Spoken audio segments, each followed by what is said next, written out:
Popp here, another episode from the Lair. Alright, I got 10 questions and a couple opinions here, so let's go through this.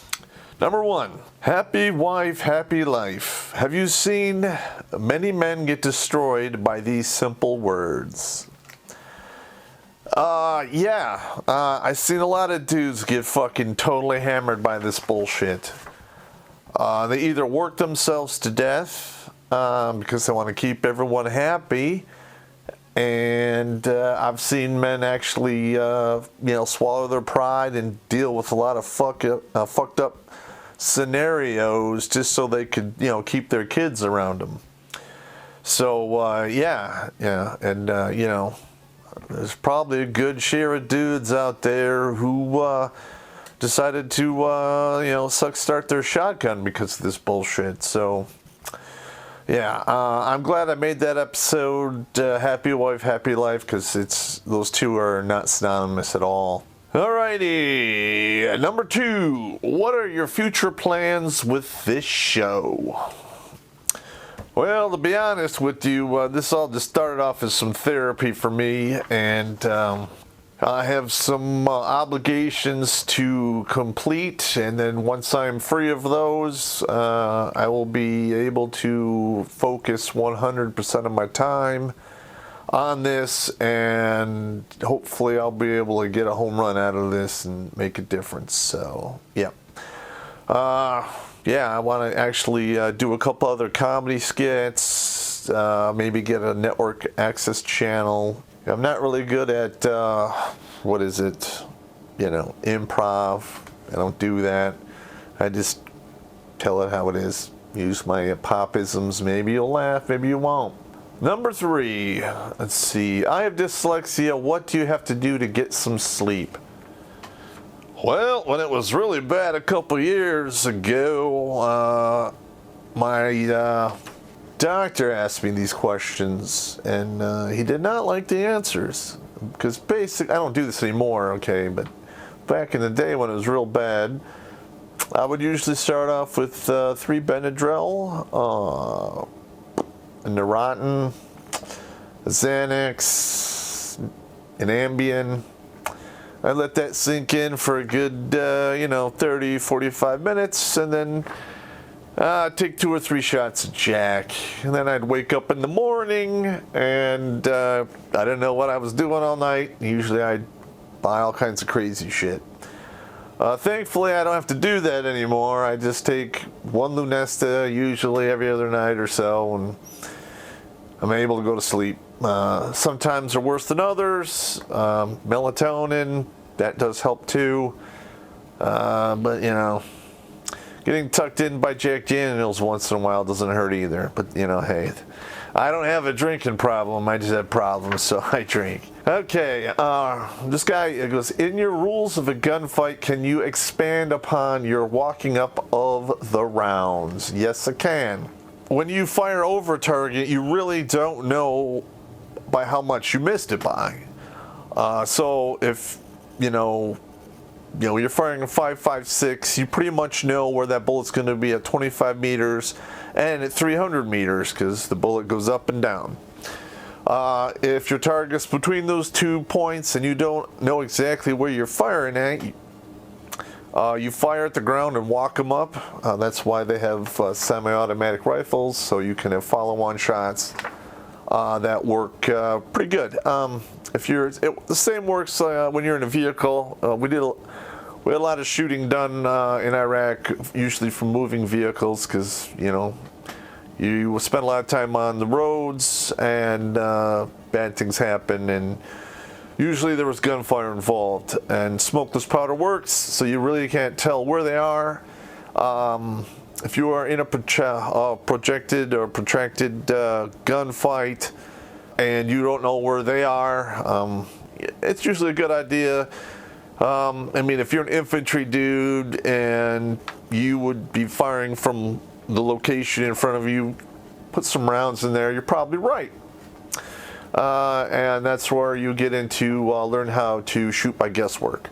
All right, number 4. Can you do a video about not dating women at work? You know, I think I did something. I touched on this. It's absolutely stupid. I mean, what the fuck you guys thinking, okay? I mean, do you shit where you eat? You know, I understand, you know, you're at the work 8 to 10 hours a day. You're around these women and they, you know, especially if they're fairly attractive and they wear their perfume. I got it. And if you're dick thinking, you know, he's going to lead you down all kinds of crazy paths. Because say it doesn't work out, you know, and then you have to see her every day. And then, you know, all the other women on the floor hate your guts. You know why? Because she's talking shit about you in the women's room.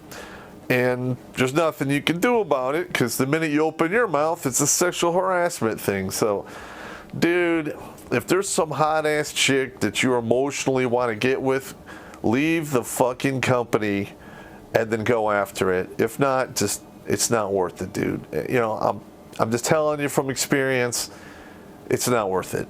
Have you ever kept a woman around because she was good in the sack? Yes, I have.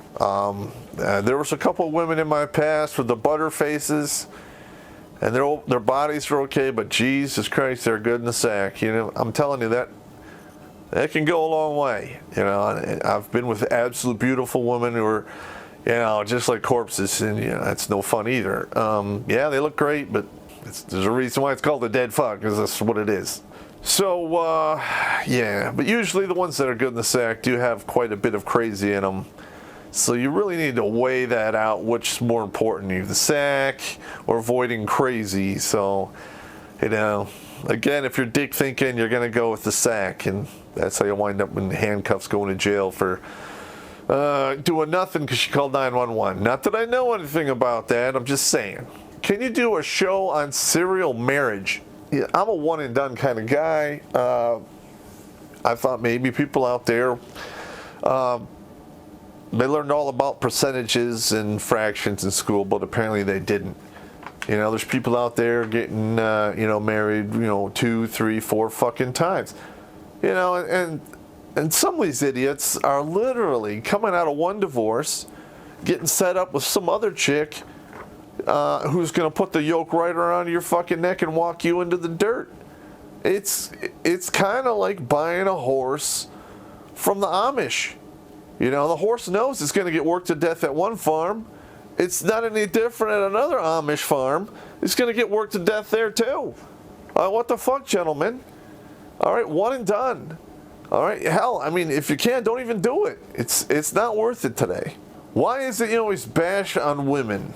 Well, because you make it so fucking easy. That's why. Okay, I can't even make this shit up. I mean, I see it all the time. I mean, this is insane. Women are fucking stupid for the most part. I mean, how could you not make fun of it? I mean, they keep doing the same thing over and over, and dudes keep falling for it over and over again. It's like watching two people who are blindfolded having a knife fight. I mean, you can't look away. You just can't. Are you? Oh, this motherfucker. Are you sick and tired of everyone blaming and bitching about white men? Yes, I am. I'm fucking tired of it. You know, when you start playing the fucking white privilege shit, you know, it's just racism by another name. I mean, Jesus fucking Christ. Yeah, white people are bastards. I got it. But you know what? The Middle Eastern people, they've enslaved far more people than white people ever did. You know, Jesus Christ. There was that little bit that went on from like the 1600-ish to the 1800s, and everyone fucking throws a fit over it. But, you know, the Barbary Coast, they had a whole industry, and they still do, on slavery, and there's bitching about it. It's just fucking stupid. All right, you made a comment about women firefighters a few shows back. I'm a woman firefighter in New York City, and I took the firefighter test. Well, good for you and la-di-da. Let's all put on our hypothetical hat here. All right, let's say you roll up in front of your house, and your 3 young children, ages between 3 and 9 years old, are in that house, and it is on fire. Who do you want to see get off of that fire truck? Now be honest, because this is the lives of your children here. Do you want to see two 130-pound, well-trained female firefighters? Or do you want to see two big 250-pound corn-fed motherfuckers get off that truck?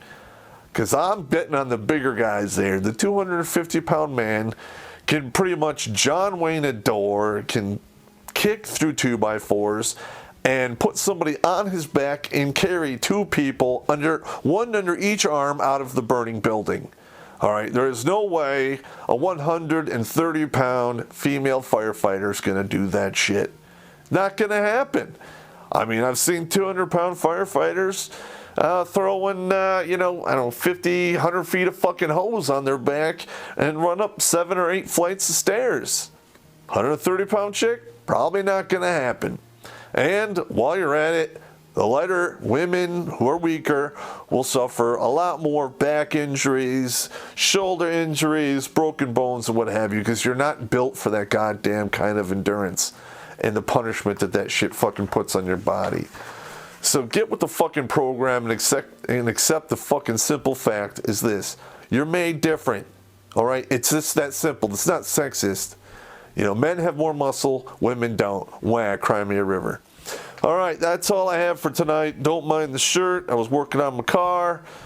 I had an issue with the brakes. It was a pain in the fucking dick. So take it easy. Talk to you later.